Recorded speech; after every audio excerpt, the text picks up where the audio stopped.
Паводле звестак Еўрапейскага банку развіцця, попыт на працоўную сілу ў нашай краіне высокі, што тлумачыцца ростам заробкаў. Сярэдняя заработная плата ў рэспубліцы набліжаецца да 3000 рублёў, а ў Менску і зусім перавысіла 3800. Пры гэтым прамысловасць працягвае дэманстраваць спад, а працоўчы сектар прасеў на 3,4%, а ў сталіцы спад дасягнуў амаль 9%. Растуць і складскія запасы. Паводле Белстату, у Менску іх аб'ём перавысіў месячную норму вытворчасці на 16%, што ўдвая больш за ліміты, вызначаныя ўрадам. Прадукцыйнасць працы ў Беларусі ўпала на 1,4%, а доля стратных прадпрыемстваў вырасла да 32%. Кожная трэцяя арганізацыя краіны сёння працуе ў мінус. Што ж, пра ўсё па парадку паразмаўляем з Анастасіяй Лузгіной, эксперткай Цэнтру эканамічных даследаванняў «Бюрок», якая на сувязі з нашай студыяй. Вітаем вас. Добрый вечер. Добрый день.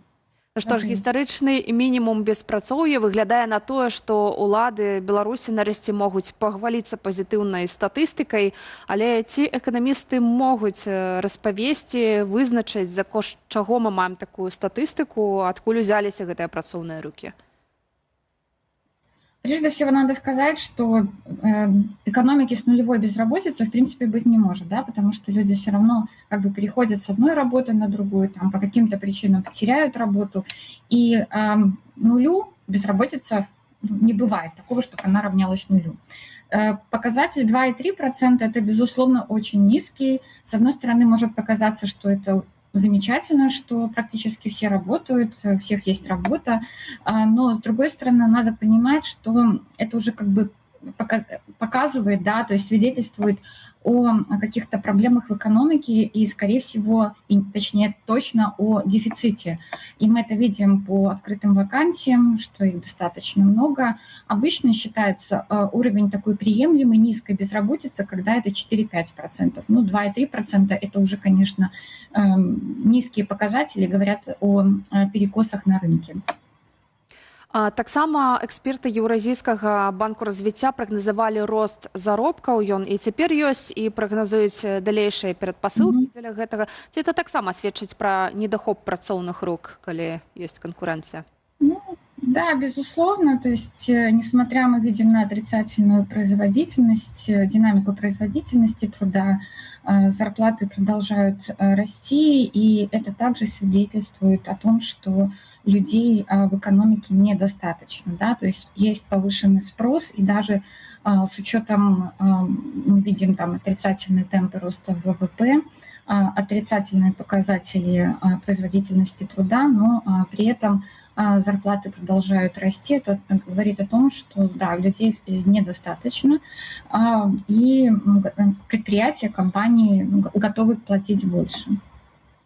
Анастасія, а чаму так атрымліваецца, што заробкі растуць там і пад 3000 ўжо сярэдні заробак, у Менску і 3800 ўжо, а даводзіцца уладам паляваць на гэтак званых дармаедаў? У чым прычына? Это такое тотальнае нежаданне атрымліваць такія дзеньжышчы, альбо все-таки гэты сярэдні заробак далёка не ўсім доступны? Но здесь нужно понимать, что, во-первых, ну нельзя, как я уже сказала, всех занять, да, кто-то действительно там, по каким-то причинам не желает работать, при этом в Беларуси за этим очень бдительно следят, и мы знаем, да, как работают с теми же тунеядцами, да, стараясь максимально вовлечь людей на рынок труда. Плюс к этому сейчас вот последние годы мы видим миграционную политику со стороны государства по привлечению иностранных работников. Ну и плюс еще к этому изменения там были что касается привлечения пенсионеров, да, то есть если раньше существовали такие понижающие как бы пенсии, если человек работает, то сейчас эти лимиты отменили. Поэтому как раз в плане со стороны государства делается все, чтобы максимально, да, вовлечь людей на рынок труда, но, как мы видим, безработица низкая, людей по-прежнему не хватает, зарплаты, но зарплаты, опять-таки, это средние зарплаты, естественно, в Минске они там значительно выше, в регионах они будут ниже, ну и, безусловно, это средняя зарплата. То есть есть люди, которые намного меньше получают, есть, которые получают и выше. Но тут надо понимать, что это усредненные показатели, но в целом все равно тренд на увеличение зарплаты. И он достаточно все равно, как бы мы видим, продолжается сохраняться, но уже не такими активными темпами, как это было там, в 2024 или 2025 году. Ну, вось калі з аднаго боку эканоміку прыйшло больш людзей, сталі павялічвацца заробкі, але пры гэтым змяншэнне вытворчасці і прадуктыўнасці працы адбываецца. Чым гэта небяспечна ў доўгатэрміновай перспектыве, адкуль за кошт чаго ўсё ж такі гэты разрыў фінансуецца? Ну, здесь тоже надо понимать, то есть, да, вроде бы дефицит людей, а при этом, допустим, экономика нас сжималась, да, вот последние, по крайней мере, месяцы. Ну, здесь опять-таки вопрос к эффективности, насколько эффективно используют, да, те же трудовые ресурсы, потому что, например, на тех же государственных предприятиях, компаниях, той же промышленности загрузка может быть недостаточно, там она снизилась, но людей при этом не увольняют. Да? И вот вроде бы и люди сохраняют работу, но промышленность уже работает, но уже не такими темпами. К чему это может привести? Ну, это ведет, конечно, к росту издержек со стороны компаний, да, то есть на компании накладываются, им приходится, да, повышать зарплаты, не обязательно в промышленности, в других секторах, да, где особенно остро ощущается дефицит работников, но при этом надо сказать, что вот это опять-таки начало года, надо смотреть, что будет в последующие периоды, потому что все-таки вот если мы смотрим на результаты марта, не смотрим на именно, если мы выделяем именно март, да, то в марте по отношению к февралю там наблюдался уже рост, то есть определенное оживление в промышленности. Вот. Ну, исходя из этого, скорее всего, еще и повысился в тот же спрос на трудовые ресурсы, на дополнительных работников. Анастасія, ну, дзеля справядлівасці трэба сказаць, што ўвогуле старэнне насельніцтва і адпаведна змяншэнне працоўных рук гэта такая глобальная з'ява асабліва для заходняга свету, для ўсходняй Азіі і ў Японіі і нават суседняя Польша з гэтым таксама ўжо сёння сутыкаецца. Глобальная праблема. Ведаем, што ў Беларусі, ну, улады яны спрыяюць павелічэнню гэтай праблемы, выкідваючы сотні тысяч кваліфікаваных беларусаў за мяжу, але ўсё-ткі вот захады, калі браць, што гэта такая традыцыйная праблема для сучаснага свету, ці ўсе захады для развязання этой праблемы задзейнічаны? Мы з вами пералічвалі ўжо, гэта спроба прыцягнуць мігрантаў, гэта матывацыя для пенсіянераў, гэта спроба матываваць праз рост заробкаў. Што яшчэ? Калі, я выбачаюся за доўгі спіч, ну вось калі у Японіі, я ведаю, там спрабуюць нават увесці роботаў пабольш, ну каб было камусьці працаваць. У Беларусі, я памятаю, да 1 сакавіка аблвыканкамам усім далі загад таксама паглядзець, як куды можна гэтых роботаў уставіць у нашу эканоміку. Якія яшчэ захады ў Беларусі прымаюцца для того, каб развязаць праблему працоўных рук? Ці гэта нейкія тэхналогіі? Альбо, магчыма, варта было б, напрыклад, перакваліфікаваць працаўнікоў з тых прадпрыемстваў, якія працуюць толькі на склад, то бок не зарабляюць, а праедаюць таксама грошы, на нейкія іншыя галіны, дзе грошы яшчэ можна зарабіць? Ну, тут вопрос, да, то есть мы опять-таки возвращаемся к насколько эффективно работает экономика. Да? То есть действительно в Беларуси высока доля предприятий, компаний, которые находятся как бы под государственным, да, вот контролем. И, соответственно, политика изначально уже многие годы в Беларуси такова, что сохраним вот эти вот крупные компании и, соответственно, сохраним рабочие места и людей, которые работают на этих предприятиях. Насколько это эффективно? Может быть, это не всегда эффективно, и часто это неэффективно. Потому что мы знаем, что ряд тех же компаний получают, которые неэффективны, они получают государственную постоянно поддержку из года в год, но, опять-таки, далеко не у всех получается выйти на какие-то положительные результаты и показатели. Вот. Поэтому здесь, конечно, если бы изменились подходы к именно в самой экономике, да, если бы дали возможности больше работы частному бизнесу, если бы поддерживали именно те компании со стороны государства, которые могут и целесообразно осуществлять их поддержку, чтобы они в результате выходили на положительные результаты, то, скорее всего, вот по крайней мере, определенной степень напряженности на рынке труда можно было бы чисто за этих изменения менеджмента, государственного менеджмента можно было бы снять. Но, а так, если мы посмотрим на те меры, которые принимаются в Беларуси, ну, зачастую они как бы ничем не уникальны, за исключением, конечно, работы с тунеядцами, да, и опять-таки распределением тех же студентов, то есть это уже больше не часто встречающиеся кейсы, больше характерны именно для Беларуси. Ну, а что касается работы, там, я не знаю, с повышением рождаемости, с стимулом за счет роста заработной платы, притока специалистов на рынок труда, стремлением привлечь иностранных специалистов. То есть это обычные такие меры, которые принимают многие государства, но вопрос в их, опять-таки, насколько именно в Беларуси они хорошо либо плохо действуют. Например, если мы говорим про приток мигрантов, да, то есть трудовых мигрантов, да, людей из других стран, то ну, вот политика, мы не видим, что государство на не очень хорошо срабатывает, но не потому, что там государство не старается какие-то меры принимать, а из-за того, что просто люди из других стран не хотят в Беларусь ехать. То есть вот в этом проблема.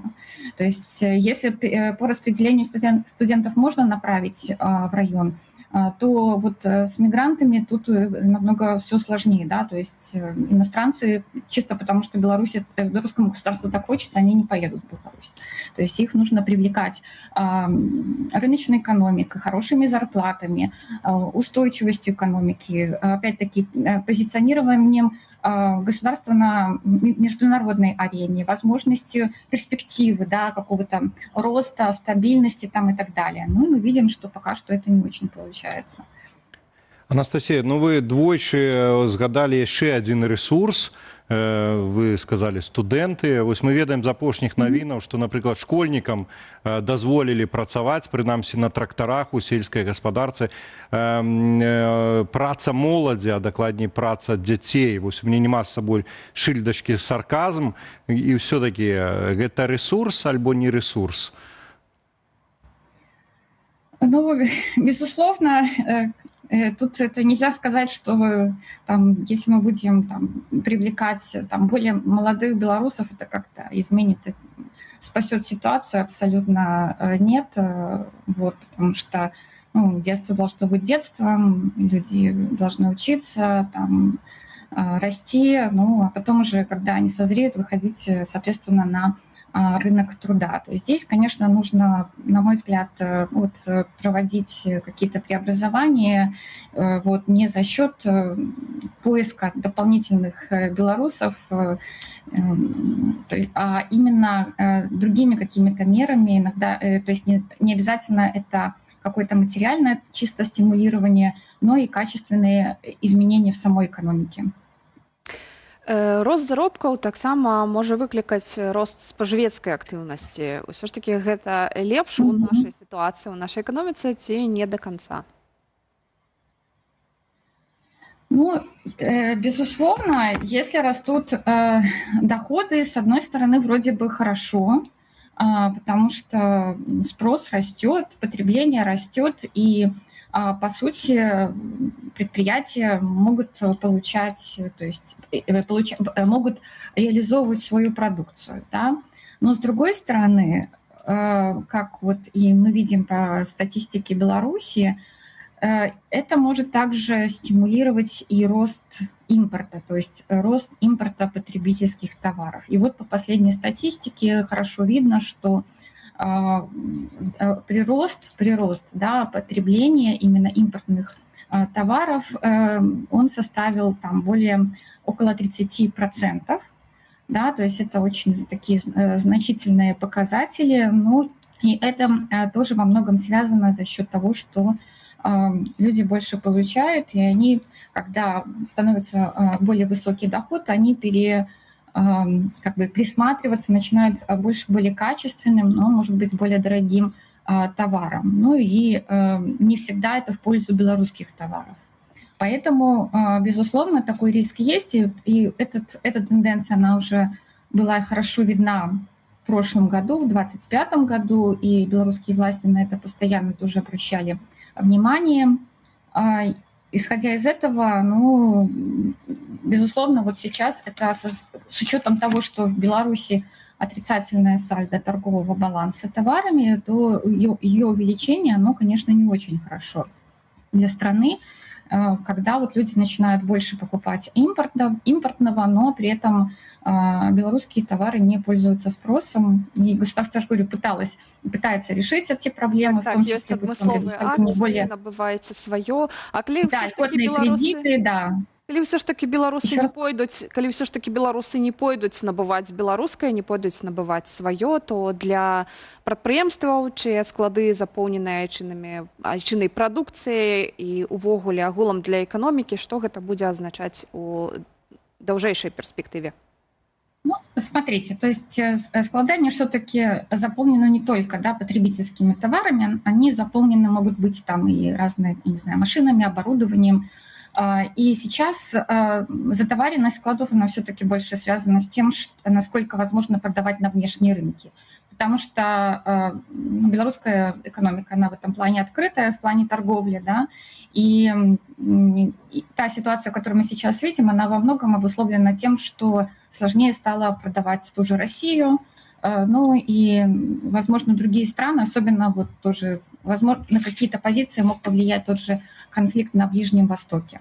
Вот, поэтому здесь тут такой комплексный подход, уже когда мы говорим в целом про внешнюю торговлю, почему так происходит.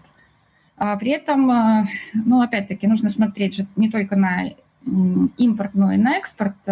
Экспорт потребительских товаров, он рос и растет достаточно активно. Ён расце за кошт расійскіх і кітайскіх тавараў найперш, ці наколькі гэта сур'ёзныя змены у спажывецкім экспорте? Нет, я имела в виду, что экспорт в другие страны, он тоже потребительских товаров, он тоже вырос.